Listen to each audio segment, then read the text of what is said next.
जी कैफ 7 आज के लेक्चर का आगाज़ करते हैं। लेक्चर नंबर 35 चैप्टर हमारा चल रहा है, चैप्टर नंबर 6 प्रॉस्पेक्टस और उससे रिलेटेड कुछ कंसेप्ट्स हैं। कल के लेक्चर में हमने प्रॉस्पेक्टस के बारे में इंट्रोडक्शन स्टडी किया था और फिर प्रॉस्पेक्टस इशू करने के स्टेप्स डिस्कस किए थे। अब इन स्टेप्स की कुछ डिटेल आज के लेक्चर में हम डिस्कस करेंगे। कुछ डिटेल्स हैं, कुछ एक्सेप्शंस हैं डिफरेंट कंसेप्ट्स की। तो कल के लेक्चर में हमने क्या स्टडी किया था कि प्रॉस्पेक्टस क्या है? हर वो डॉक्यूमेंट जिससे जनरल पब्लिक को इनवाइट किया जाता है कि वो किसी कंपनी की सिक्योरिटीज को बाय करें, ठीक है। अच्छा, और फिर हमने कंसेप्ट स्टडी किया था शेल्फ प्रॉस्पेक्टस। शेल्फ प्रॉस्पेक्टस की ऑप्शन कब यूज की जाती है? जब मल्टीपल इश्यूज करने हो हमने किसी प्रोजेक्ट के लिए। और इस केस में शेल्फ प्रॉस्पेक्टस के केस में अगर कोई चेंज आ जाए सब्सिक्वेंटली प्रॉस्पेक्टस में तो वो कैसे बताई जाती है? सप्लीमेंट टू द प्रॉस्पेक्टस को इशू करते हुए। फिर नेक्स्ट हमने कुछ अप्रूवल ऑफ प्रॉस्पेक्टस के बारे में इसके स्टेप्स स्टडी किए थे। स्टेप्स को हम वन बाय वन अब डिटेल में स्टडी कर रहे हैं और इसमें हम अप्रूवल के बारे में भी स्टडी करेंगे कि प्रॉस्पेक्टस किन किन अथॉरिटी से अप्रूव करवाना होता है। देखिए, एक तो कंफर्म है कि हमने कमीशन से अप्रूव करवाना है। कमीशन के साथ साथ अगर ये लिस्टेड कंपनी, जो कि डेफिनेटली लिस्टेड कंपनी बनने जा रही है, तो इसकी क्लियरेंस स्टॉक एक्सचेंज से भी करवानी होती है, उस स्टॉक एक्सचेंज से जहां पे सिक्योरिटीज लिस्ट होने जा रही हैं, जहां पे सिक्योरिटीज रजिस्टर्ड होने जा रही हैं, ठीक है। लेकिन वो सिर्फ स्टॉक एक्सचेंज वाली बात एक लाइन की हद तक है, इससे ज्यादा हमारे सिलेबस में नहीं है। जो असल अप्रूवल देता है प्रॉस्पेक्टस की वो कौन है? वो कमीशन। पहला कंसेप्ट, डायरेक्टर डिसाइड करेंगे शेयर जनरल पब्लिक को इशू करना है। बिल्कुल ठीक है। अगर डायरेक्टर्स डिसाइड करते हैं शेयर जनरल पब्लिक को नहीं, प्राइवेट प्लेसमेंट के जरिए से इशू करना है, ये भी डिसीजन कर सकते हैं, उस सूरत में प्रॉस्पेक्टस का कंसेप्ट एप्लीकेबल नहीं होगा, ठीक है। उस सूरत में प्रॉस्पेक्टस नहीं होता। प्रॉस्पेक्टस सिर्फ उस सूरत में प्रिपेयर किया जाएगा जब जनरल पब्लिक को शेयर सिक्योरिटीज इशू होंगे। नेक्स्ट, प्रॉस्पेक्टस सेकंड स्टेप के तौर पे क्या होगा? प्रॉस्पेक्टस को प्रिपेयर किया जाएगा जिसमें नेसेसरी इंफॉर्मेशन प्रॉस्पेक्टस में इंक्लूड की जाएगी। अच्छा, ये प्रॉस्पेक्टस प्रिपेयर कौन करेगा? डायरेक्टर्स करेंगे और डायरेक्टर्स के साथ साथ एक्सपर्ट। अगर उस प्रॉस्पेक्टस में कोई ऐसी इंफॉर्मेशन है जो एक्सपर्ट की तरफ से सर्टिफाई होनी चाहिए तो फिर एक्सपर्ट भी उस प्रॉस्पेक्टस के प्रिपरेशन में हिस्सा लेगा, उसमें अपनी स्टेटमेंट इंक्लूड करेगा, सर्टिफाई करेगा कि ये स्टेटमेंट मैंने दी है और मेरी तरफ से ये स्टेटमेंट ठीक है, फाइनल। तो ध्यान में रखें, डायरेक्टर्स और डायरेक्टर के साथ कभी कभी एक्सपर्ट भी इन्वॉल्व होते हैं प्रॉस्पेक्टस की प्रिपरेशन में। डायरेक्टर प्लस एक्सपर्ट दो। नेक्स्ट, सबसे अहम काम, प्रॉस्पेक्टस सेंड करना है, सबमिट करवाना है कमीशन के पास फॉर अप्रूवल। याद रखें, कमीशन की अप्रूवल के बगैर प्रॉस्पेक्टस इशू नहीं हो सकता। कमीशन की अप्रूवल के बगैर प्रॉस्पेक्टस इशू नहीं हो सकता। कमीशन की अप्रूवल के बगैर प्रॉस्पेक्टस इशू नहीं हो सकता। तो हमने सबसे अहम, ये सबसे क्रिटिकल स्टेप है हमारा अभी तक के स्टेप्स में, कि कमीशन को अप्लाई करना है कि एससीसीपी भाईजान हमारा प्रॉस्पेक्टस अप्रूव कीजिए ताकि हम ये प्रॉस्पेक्टस जनरल पब्लिक को इशू करें, पब्लिश करें और जनरल पब्लिक इसमें जो मौजूद फॉर्म है उसकी बेस पे पैसे जमा करवाएं, अप्लाई करें हमारे शेयर्स या डिबेंचर्स को खरीदने के लिए। तो हम अप्रूवल के लिए कमीशन के पास जा रहे हैं। अच्छा, कमीशन के पास कब जाना है अप्रूवल के लिए? At least 21 days before approval. अच्छा, ये लाजमी नहीं है कि अप्रूवल हो जाए तो उसके बाद 21 दिन के अंदर अंदर लाजमी शेयर इशू करना, लाजमी वहां पे क्या प्रॉस्पेक्टस इशू करना है, लाजमी नहीं है। वो ये कह रहा है प्रपोज डेट जो आपकी सजेस्टेड या आपका इरादा है उससे 21 दिन पहले, ये लाजमी नहीं है। इसलिए 21 दिन ऊंच नीच हो सकती है, इसमें कोई प्रॉब्लम की बात नहीं है, लेकिन कम से कम 21 दिन का मार्जिन रख के हमने कमीशन को अप्लाई करना है कि हमारा प्रॉस्पेक्टस अप्रूव कर दें। कब अप्लाई करना है? 21 days before propose date of publication. कर दिया अप्लाई, कमीशन के पास प्रॉस्पेक्टस पहुंच गया। प्रॉस्पेक्टस पहुंचने के बाद अब कमीशन ने इसको अप्रूव करना, लेकिन याद रखिए कमीशन की अप्रूवल कुछ केसेस ऐसे हैं, एक्सेप्शन है, एक्सेप्शन, कुछ केसेस ऐसे हैं जिनमें कमीशन की अप्रूवल की जरूरत नहीं है। नॉर्मल रूल क्या है कि जब कभी प्रॉस्पेक्टस इशू करेंगे कमीशन की अप्रूवल लाजमी है, लेकिन कुछ केसेस ऐसे हैं जिनमें एक पब्लिक कंपनी शेयर्स इशू कर रही होगी लेकिन प्रॉस्पेक्टस प्रिपेयर नहीं करेगी, प्रॉस्पेक्टस इशू नहीं करेगी। वो कौन से केसेस हैं? वो एक्सेप्शंस हैं। और आपको एक इंटरेस्टिंग बात बताऊं, इन एक्सेप्शन में जो हम स्टडी करने जा रहे हैं इनमें ना सिर्फ ये कि कमीशन की अप्रूवल की जरूरत नहीं है, बल्कि असल में दरअसल कंसेप्ट ये है कि इन सिचुएशन में प्रॉस्पेक्टस बनाने की भी जरूरत नहीं है। इन सिचुएशन में ना प्रॉस्पेक्टस बनेगा, ना ही कमीशन से अप्रूवल की जरूरत है। कमीशन से अप्रूवल की जरूरत क्यों नहीं है, ये वन बाय वन जब आप इन कंसेप्ट्स को पढ़ेंगे आपको खुद पता चल जाएगा। पहला कंसेप्ट, जब शेयर्स ऑफर किए जाएं एग्जिस्टिंग मेंबर्स को या उनके फैमिली मेंबर्स को, जब existing members of the company को शेयर इशू किए जाएं तो उस सूरत में प्रॉस्पेक्टस की अप्रूवल की जरूरत, बल्कि दरअसल प्रॉस्पेक्टस ही नहीं बनता। आपको राइट इशू का कंसेप्ट पता है? राइट इशू क्या है? राइट इशू का मतलब ये होता है कि एक दफा आपने शेयर इशू किए ना, उसके बाद दोबारा शेयर इशू करने हैं। दोबारा शेयर इशू करने का रूल ये होता है कि पहले एग्जिस्टिंग शेयर होल्डर्स को ऑफर करने हैं। अगर एग्जिस्टिंग शेयर होल्डर्स उन शेयर्स को नहीं खरीदते तो फिर आप जनरल पब्लिक ऑफर कर सकते। तो खुद बताइए, अगर एग्जिस्टिंग शेयर होल्डर्स को आप ऑफर कर रहे हैं, शेयर्स किसको ऑफर कर रहे हैं? एग्जिस्टिंग मेंबर्स को, एग्जिस्टिंग शेयर होल्डर्स को। क्या ये जनरल पब्लिक को ऑफर है?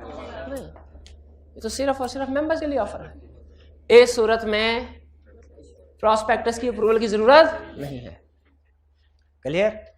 दूसरा, समटाइम ऐसा होता है कि कंपनी अपने शेयर्स ऑफर करती है अपने एम्प्लॉइज को, बाज का शेयर स्कीम। ये असल में इसका मकसद ये होता है कि एम्प्लॉइज को इंकरेज किया जाए कि वो ज्यादा से ज्यादा अरसा कंपनी के साथ काम करें, जुड़े रहें, कंपनी को छोड़ के ना जाए। तो सम टाइम ऑफर किया जाता है कि अगर आप 20 साल आपको काम करते हुए हो गए तो आपको कंपनी के मुलाजिम की बजाय कंपनी का मालिक बना दिया जाएगा। वो कैसे? आपको 10,000 शेयर्स इशू कर दिए जाएंगे। ठीक है, एम्प्लॉय शेयर स्कीम वगैरह इस तरह की होती है। 10,000 शेयर इशू कर दिए जाएंगे। अगर किसी एम्प्लॉयज को या उसके फैमिली मेंबर्स को, अगर उसकी डेथ होगी तो उसके फैमिली मेंबर्स, अगर उनको शेयर इशू किए जाए, सब आम आवाम को नहीं, सिर्फ किसको? एम्प्लॉयज को या उनके फैमिली मेंबर्स को, तो इस सूरत में प्रॉस्पेक्टस की अप्रूवल की जरूरत नहीं होती। ये दो एग्जांपल्स क्लियर हो गए, मिलती जुलती थी इसलिए मैंने इकट्ठा कर दिया, बुक में लगा था।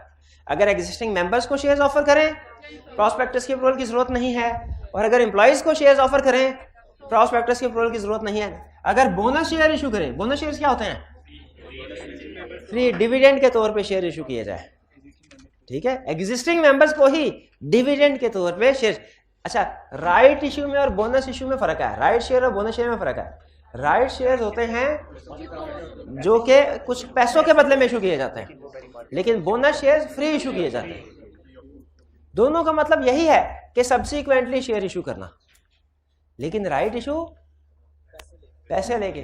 ठीक है, नॉर्मली मार्केट प्राइस से कम रेट होता है, और बोनस शेयर्स डिविडेंड के तौर पे फ्री इशू किए जाते हैं। अच्छा, ये बोनस शेयर किसको इशू किए जाएंगे? डेफिनेटली मेंबर्स को। डिविडेंड भी मेंबर्स को मिलता है ना, तो इसीलिए बोनस शेयर इशू करने हैं, उस सूरत में भी कमीशन की अप्रूवल की जरूरत नहीं होती। 3 एग्जांपल्स हो गई। राइट इशू यानी एग्जिस्टिंग मेंबर्स को शेयर इशू करना, बोनस इशू डिविडेंड के तौर पे शेयर इशू करना, और third shares offer to employees of the company या उनके फैमिली मेंबर। इन तीनों केसेस में कमीशन की अप्रूवल की जरूरत नहीं है। शेयर इशू प्रॉस्पेक्टस की अप्रूवल की जरूरत नहीं है। Next, private placement. Private placement का मतलब क्या है? कंपनी शेयर तो इशू कर रही है लेकिन जनरल पब्लिक को नहीं, प्राइवेटली। प्राइवेटली का मतलब क्या हुआ? Friend and family members. उस सूरत में भी अप्रूवल ऑफ कमीशन की जरूरत नहीं है, बल्कि अप्रूवल तो दूर की बात है, प्रॉस्पेक्टस से। ठीक है, प्रॉस्पेक्टस नहीं बनता। हाँ, एक और स्टेटमेंट बनती है, वो रजिस्ट्रार को सबमिट करवानी होती है, लेकिन बहरहाल प्रॉस्पेक्टस नहीं बनता। Issued by State Bank of Pakistan. अगर share State Bank of Pakistan issue करें, स्टेट बैंक ऑफ पाकिस्तान चूंकि इन इटसेल्फ एक रेगुलेटरी अथॉरिटी है, वो कहता है भाईजान हम शेयर इशू करेंगे, हमने कमीशन से अप्रूवल लेने के लिए जाना। क्यों? हम तो कमीशन के साथ बराबरी पे है, हम तो खुद रेगुलेटरी अथॉरिटी है, हम उसे अप्रूवल नहीं लेंगे। कमीशन ने कहा ठीक है, ना लीजिए। फिर इशूड शेयर्स इन सब्सिडरी। हाँ, इसमें State Bank of Pakistan share issue कर रहा है अपने shares. Issued share in subsidiary as dividend. Subsidiary में होल्डिंग कंपनी के शेयर्स हैं, उन शेयर्स को डिविडेंड के तौर पे इशू कर सकते हैं, बिल्कुल कर सकते हैं। अच्छा, मुझे बताइए, लास्ट वाली एग्जांपल में और जो बोनस शेयर वाली एग्जांपल है, इनमें फर्क क्या है?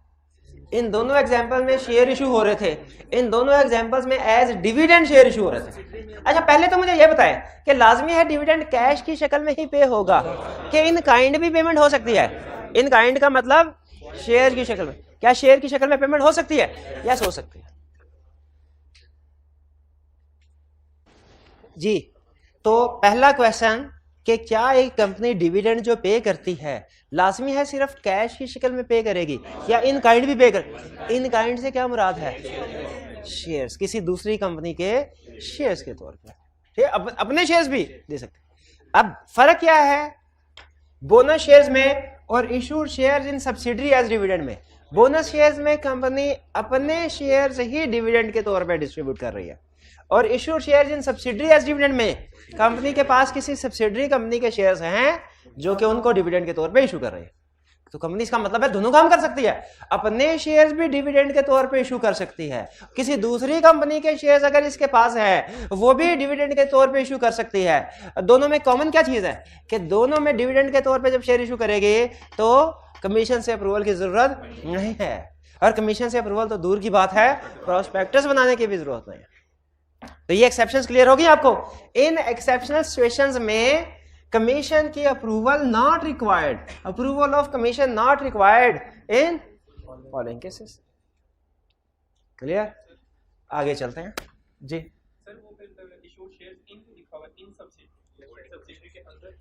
यानी सब्सिडरी के जो शेयर्स हैं, सब्सिडरी के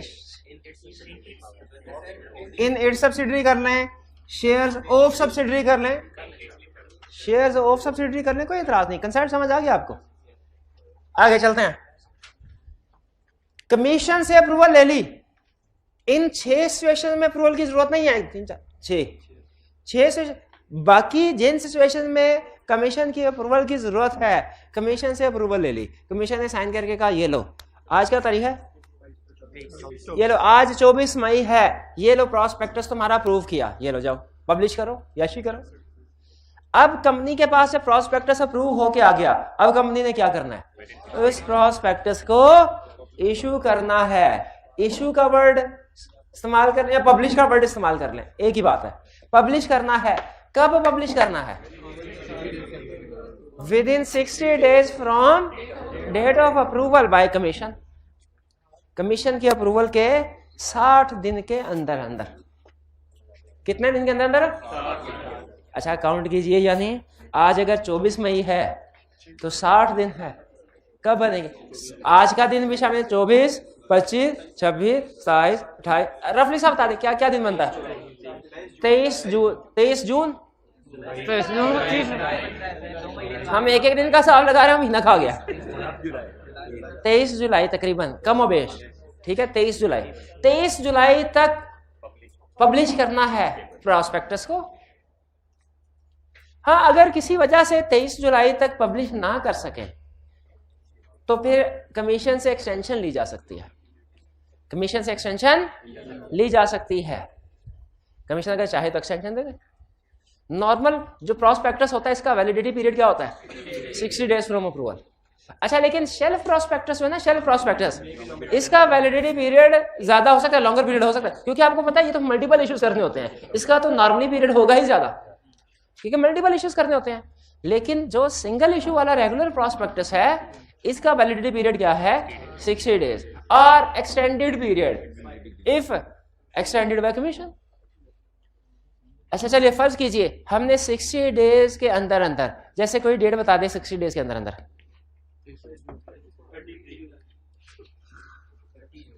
33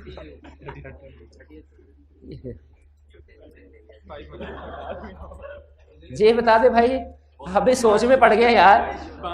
5 जून, कहा जी 5 जून से, ठीक है, 5 जून को हमने प्रॉस्पेक्टस 60 दिन के अंदर करना था ना, 5 जून को हमने फैसला किया प्रॉस्पेक्टस इशू कर दे, हमने प्रॉस्पेक्टस को पब्लिश किया। अच्छा, प्रॉस्पेक्टस इशू करने या पब्लिश करने से क्या मुराद है? इसको अखबार में छपवाया, इसको अखबार में छपवाया। Publish prospectus in 1 English and 1 Urdu daily, 1 English and 1 Urdu daily, newspaper में, इन फुल फॉर्म में या एब्रिज फॉर्म में। फुल फॉर्म में बहुत मुश्किल हो जाता है, अखबार में और कोई खबर नहीं होगी, सिर्फ प्रॉस्पेक्टस ही प्रॉस्पेक्टस होगा। एब्रिज फॉर्म में फिर भी आसान है। और ये आपने, मैं सिर्फ ये डेट एग्जाम्पल के तौर पर लिख रहा हूँ, 5 जून को अप्रूवल कब दी थी कमीशन ने? 24 मई को, 24 मई 2022, 5 जून 2022 को पब्लिश हो गया। कहाँ पब्लिश किया? न्यूज़पेपर नहीं बोलना, 1 English 1 Urdu daily newspaper in full और एब्रिव्ड फॉर्म। अच्छा, पब्लिश हो गया, अब नेक्स्ट स्टेप क्या होगा भला? सिर्फ न्यूज़पेपर में नहीं, कुछ और जगहों पे भी अवेलेबल करना है। प्रोस्पेक्टस जब पब्लिश करना है सिर्फ न्यूज़पेपर में नहीं, कुछ और जगहों पे भी अवेलेबल करना है। प्रोस्पेक्टस जब इशू करना है सिर्फ न्यूज़पेपर नहीं, कुछ और जगहों पे भी अवेलेबल करना है। जैसे कंपनी की वेबसाइट पे अपलोड करना है। न्यूज़पेपर में तो कर ही दिया, न्यूज़पेपर में तो कर ही दिया, और किस जगह पे अवेलेबल करना है? Make sufficient copies available where at specified places. कौन सी जगह पे अवेलेबल करना है? प्रोस्पेक्टस कौन सी जगह पे अवेलेबल करना है? रजिस्टर्ड ऑफिस में, वेबसाइट में, स्टॉक एक्सचेंज। कौन सी स्टॉक एक्सचेंज? जहां पे शेयर्स लिस्टेड, स्टॉक एक्सचेंज पे, बैंकर टू द इशू। कौन से बैंक में? क्या पाकिस्तान के हर बैंक में? हज के लिए जब गवर्नमेंट एप्लीकेशन लेती है तो बताइए, क्या पूरे पाकिस्तान में कोई भी बैंक में एप्लीकेशन कि गवर्नमेंट बताती है इस बैंक में हमने अकाउंट खुलवाए हैं, अगर आपने एप्लीकेशन जमा करवानी है ना हज की दरखास्तें वसूल करने के लिए, इस बैंक में इस डेट तक आ जाए। तो कंपनी भी इसी तरह पाकिस्तान के कुछ बैंक सेलेक्ट कर लेते हो, जैसे मैदान बैंक है, फैसल बैंक है, बैंक को पंजाब। उन्होंने कहा जी ये 3 बैंक हमने सेलेक्ट किए हैं, अगर आप हमारे शेयर्स खरीदना चाहते हैं तो आपको इन बैंक के पास आके एप्लीकेशन जमा करानी पड़ेगी और आपको दरखास्तें भी इसी बैंक से मिल जाएंगी। दरखास्तें यानी क्या कहना चाह रहा है कि जो प्रोस्पेक्टस है वो इन बैंक्स के पास अवेलेबल होगा, इनसे प्रोस्पेक्टस लेके फिल करें और इधर ही जमा भी करवा दें। Banker to the issue. और फिर share registrar. Share registrar, banker तो आपको पता है ना बैंक्स को कह रहा है, शेयर रजिस्ट्रार कौन है? शेयर रजिस्ट्रार कौन है? जो शेयर को क्या करता है? अप्रूव करता है। रजिस्ट्रार नहीं, रजिस्ट्रार ऑफ कंपनीज नहीं, शेयर रजिस्ट्रार की बात कर रहा हूं। ट्रांसफर ऑफ शेयर्स को डील, ये किस तरह की कंपनीज के, किस चैप्टर में पढ़ा था? किस चैप्टर में कह रहा हूं, किस चैप्टर में कह रहा हूं? चैप्टर पूछा है कंपनी लॉ। Share registrar. अच्छा, बैलेटर क्या होता है? बैलेटर क्या होता है? बैलेटिंग करता है। बैलेटिंग क्या होते हैं? कुरानंदाजी। शाबाश, कुरानंदाजी। ठीक है, क्योंकि बाज़ औक़ात ऐसा होता है कि एप्लीकेशन ज्यादा आ जाए, जैसे हज की दरखास्तें वसूल हुई, कोटे से ज्यादा एप्लीकेशन आ गई, गवर्नमेंट क्या करती है? बैलेटिंग करती है। बैलेटिंग करती है तो जिनका नाम नहीं निकलता वो ये सोच सकता है बैलेटिंग सही नहीं हुई, लगता है गवर्नमेंट ने अपने अपने बंदों को भेज दिया हज करने के लिए।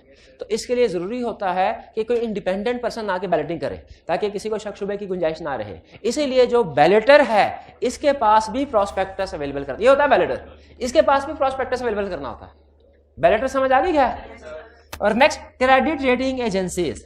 क्रेडिट रेटिंग एजेंसी ऐसी जो कंपनी की क्रेडिट रेटिंग इवेल्युएट करती है, ए प्लस, ए माइनस वगैरह, ट्रिपल ए, ट्रिपल बी, इस तरह की आपने रेटिंग शायद सुनी होगी क्रेडिट रेटिंग कंपनी की। तो क्रेडिट रेटिंग एजेंसी जो है इनके पास भी प्रोस्पेक्टस अवेलेबल होता है। तो कंसेप्ट क्या सीखा अभी हमने थोड़ी देर पहले कि प्रोस्पेक्टस जब पब्लिश होगा वो सिर्फ अखबार में नहीं पब्लिश होगा, इसके अलावा भी कुछ जगहों पे अवेलेबल करना है। किन जगहों पे अवेलेबल करना है?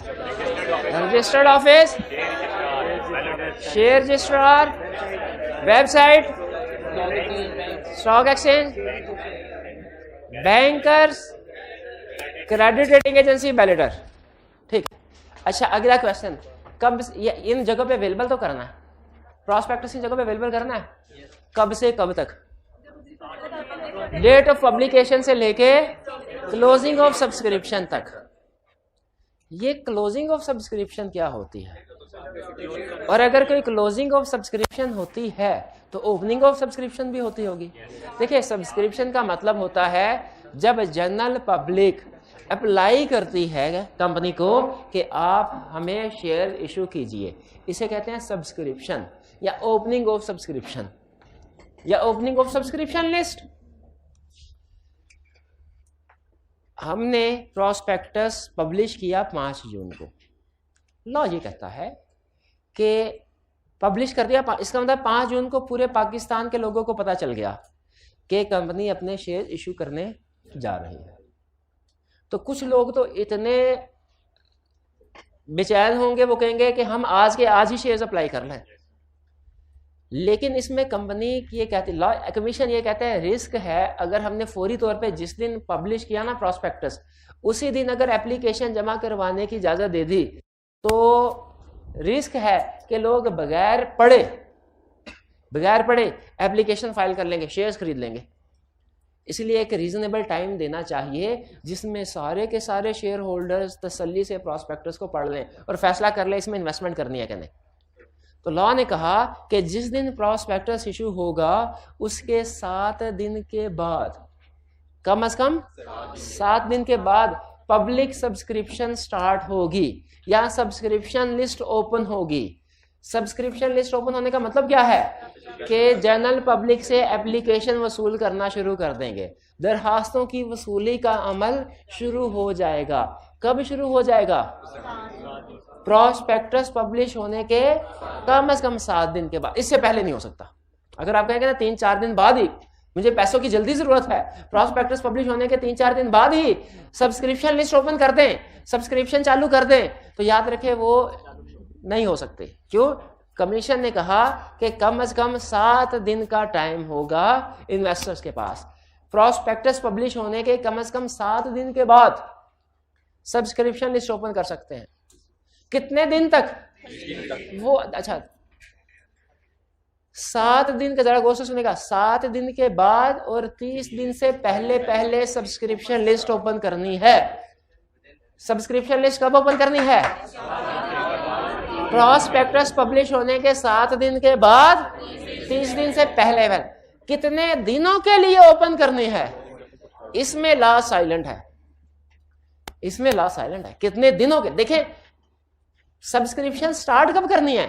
7 दिन के बाद। लॉ कहता है not before 7 days and not after 30 days। 7 दिन से पहले नहीं, 30 दिन के बाद। इसका मतलब क्या बना?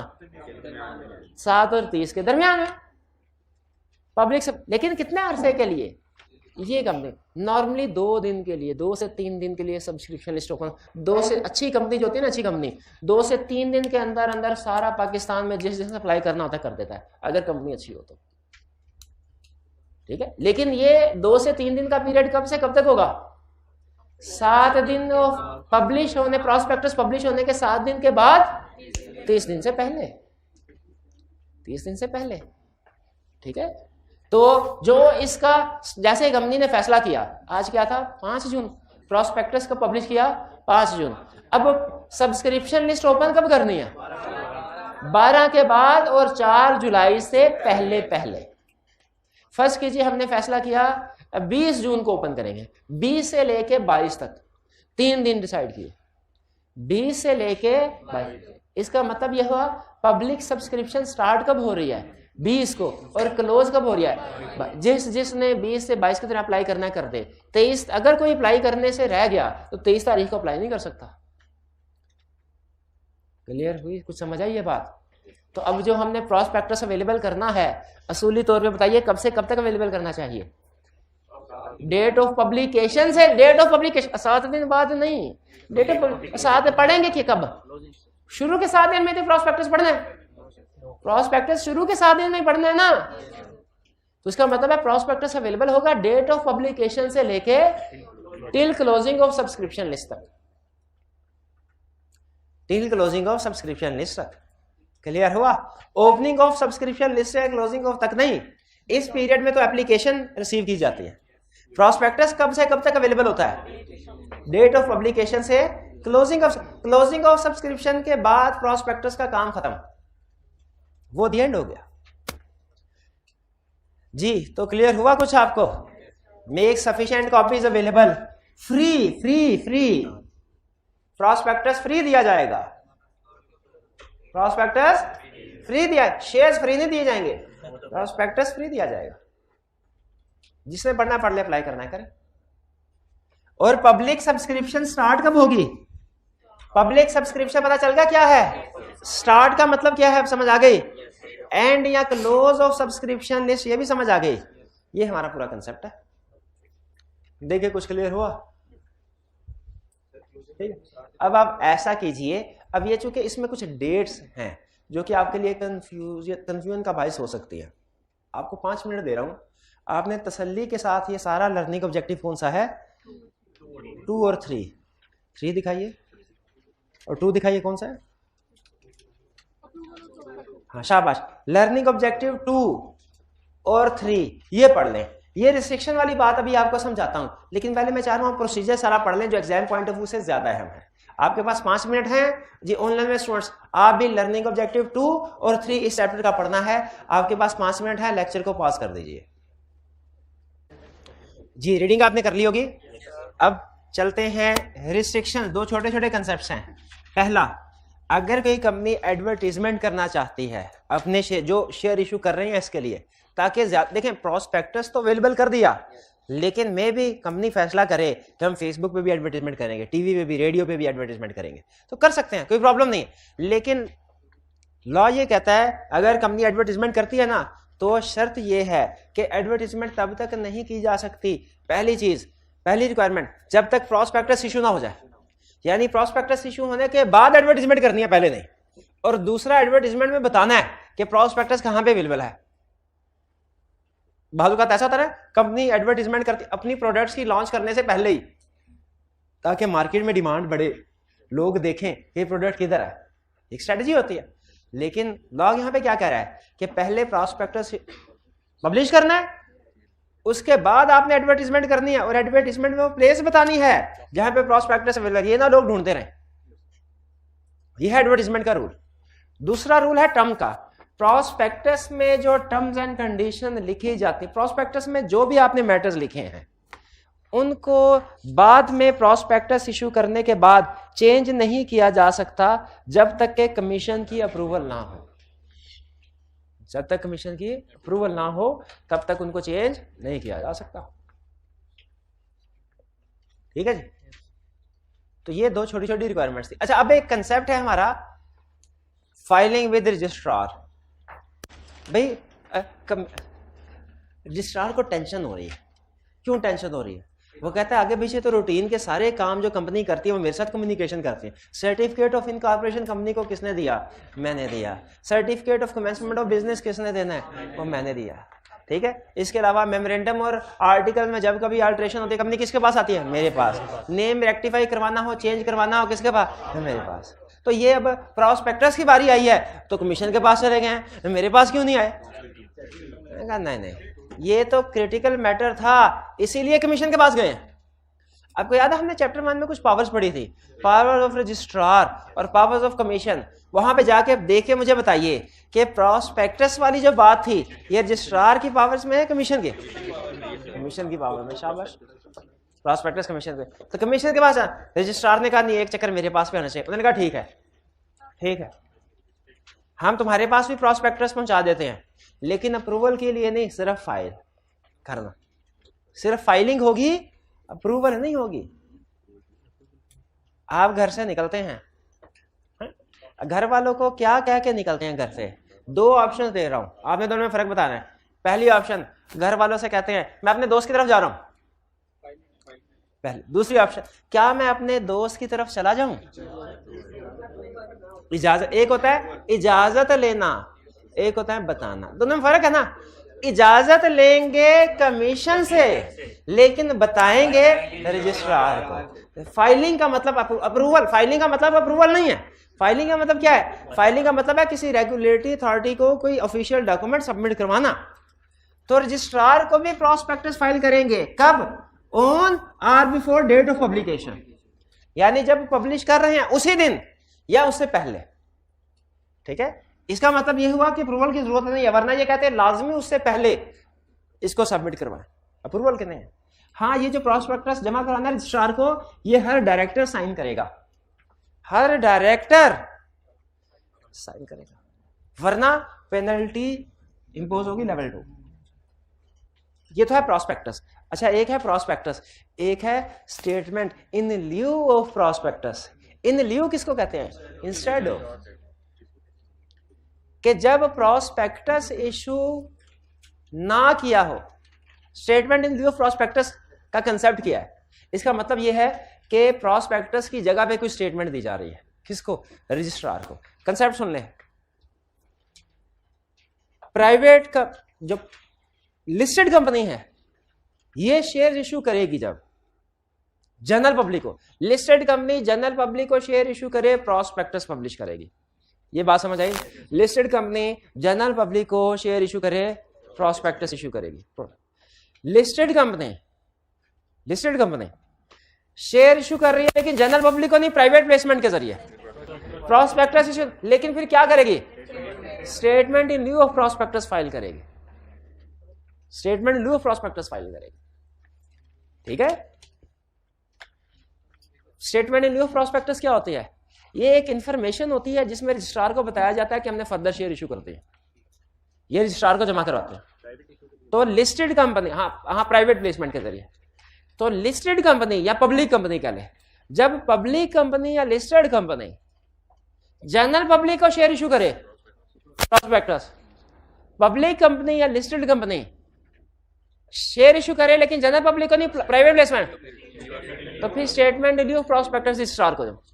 और जब प्राइवेट कंपनी शेयर इशू करे, ना प्रोस्पेक्टस ना statement in lieu of prospectus, ना प्रोस्पेक्टस ना statement in lieu of prospectus. ये बात समझ आई? ठीक है, ये फाइलिंग विद रजिस्ट्रार। तो हम प्रोस्पेक्टस कब रजिस्ट्रार को फाइल करते हैं, clear? Statement in lieu of prospectus कब फाइल करते हैं रजिस्ट्रार को, ये भी क्लियर? कोई प्रॉब्लम तो नहीं है? चलिए अब ऐसा करते हैं, हम कुछ क्वेश्चंस प्रैक्टिस कर लेते हैं, छुट्टी नहीं अभी करते, कुछ क्वेश्चन प्रैक्टिस कर लेते हैं। जी गर्मी, आप कौन सा छत पे बैठे हुए हैं? एसी लगा हुआ है, इतनी कूलिंग है, अभी कौन सी गर्मी लग रही है आप? तो अभी आप sir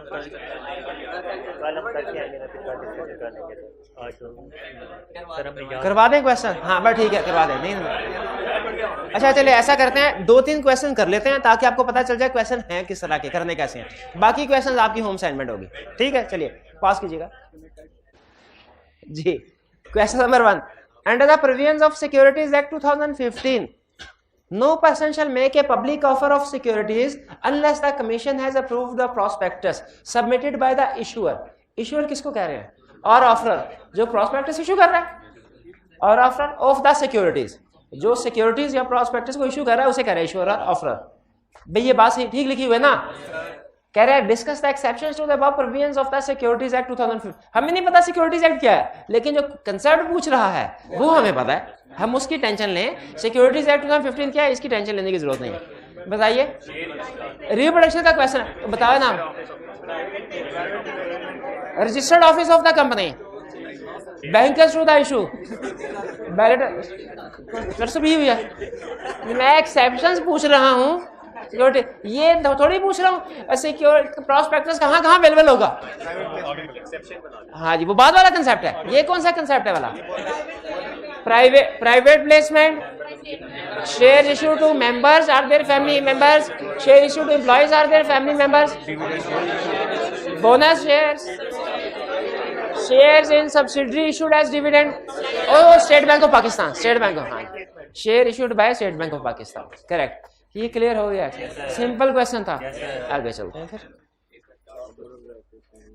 the board of directors of Tanveer limited, a listed company, has decided to invite general public for the subscription of securities and therefore it intends to issue or publish, issue और publish का एक ही मतलब होता है, a prospectus under the provisions of the Securities Act 2015, advise the directors about the time frame within which approval for the issuance of prospectus may be obtained।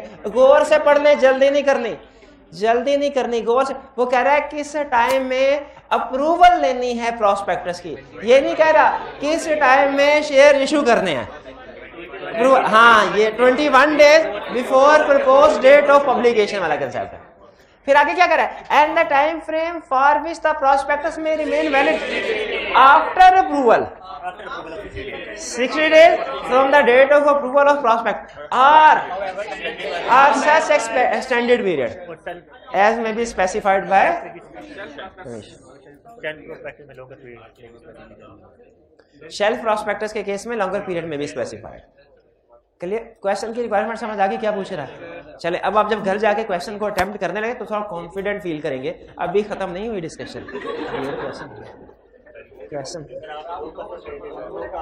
Explain whether the following, दो नहीं मैंने मुझे नहीं याद। Explain whether the following decisions of company are in accordance with the provision of securities act. अच्छा, ये आईकैप का style है इस तरह का क्वेश्चन लॉ में बनाना कि वो कोई ना कोई एक लीगल प्रोविजन दे देता है और कहता है बताइए ये कंपनीज एक्ट के मुताबिक है कि नहीं, सिक्योरिटीज एक्ट के मुताबिक है कि नहीं। हमारी विलास से सिक्योरिटीज एक्ट क्या है, कंपनीज एक्ट क्या है, हमें तो कंसेप्ट से गर्ज है। कंसेप्ट क्या है? कंसेप्ट में क्या कह रहा है, बताओ ये कंपनीज एक्ट के मुताबिक है कि नहीं। पहला, prospectus has been submitted to commission for approval. सही किया, कमीशन को ही भेजना चाहिए। And at the same time company had decided to issue to general public. Prospectus की अप्रूवल के बगैर नहीं आप ऐसे कैसे अप्रूवल के बगैर प्रॉस्पेक्टस इशू नहीं हो सकता। अप्रूवल के बगैर प्रॉस्पेक्टस इशू, एग्री करते हैं ना? अप्रूवल होगी पहले, उसके बाद साइमल्टेनियस। साइमल्टेनियस का मतलब है कि अभी कमीशन ने अप्रूव किया ही नहीं है और आप जनरल पब्लिक को प्रॉस्पेक्टस इशू करें, नहीं हो सकता। क्लियर हो गया? ये सिक्योरिटीज एक्ट के मुताबिक नहीं है। क्यों नहीं है? क्योंकि अप्रूवल के बगैर प्रॉस्पेक्टस इशू हो रहा है। पहले अप्रूवल, बाद में इशू। सेकंड देखते हैं, शायद सेकंड सिक्योरिटीज एक्ट के मुताबिक को। Prospectus was approved by commission, good, on January 23, 2019। ठीक है।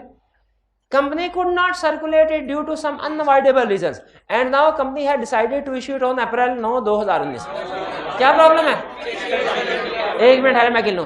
23 जनवरी है ना, 22 फरवरी 30 दिन, 22 मार्च तकरीबन 60 दिन हो गए, और ये तो अप्रैल, ये तो 90 से भी ज्यादा दिन। नहीं, ये 60 डेज से ज्यादा हो गए।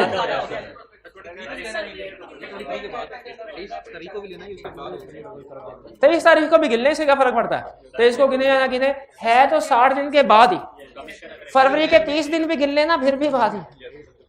60 दिन के बाद फरवरी के 14 दिन क्यों गिने?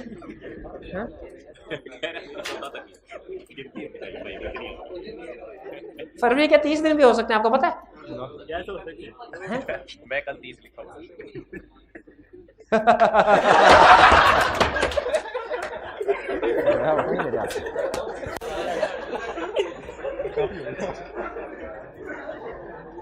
तो ये 60 दिन हो चुके हैं। अब कंपनी प्रॉस्पेक्टस इशू नहीं कर सकती जब तक के अप्रूवल ना ले, एक्सटेंशन के लिए कमीशन से इजाजत ना ले। नहीं, इस केस में सप्लीमेंट टू प्रॉस्पेक्टस नहीं, क्योंकि उसने क्वेश्चन में बताया नहीं। देखिए, जब क्वेश्चन में सिर्फ प्रॉस्पेक्टस का जिक्र करे ना तो हमने नॉर्मल प्रॉस्पेक्टस अज्यूम करना है। सेल्फ प्रॉस्पेक्टस या सप्लीमेंट तब तक नहीं, हमने उस तरफ जाना जब तक क्वेश्चन में क्लियरली नहीं लिखा होगा उसने। ठीक है, चलिए आगे चलते हैं। अच्छा, चलिए क्वेश्चन नंबर 4, 5, 6, 7। 4, 5, 6 रिटर्न फॉर्म में लाजमी मैंने चेक करने आपसे, रिटर्न फॉर्म में। चलिए आज का लेक्चर यहाँ खत्म करते हैं हम। अल्लाह हाफिज।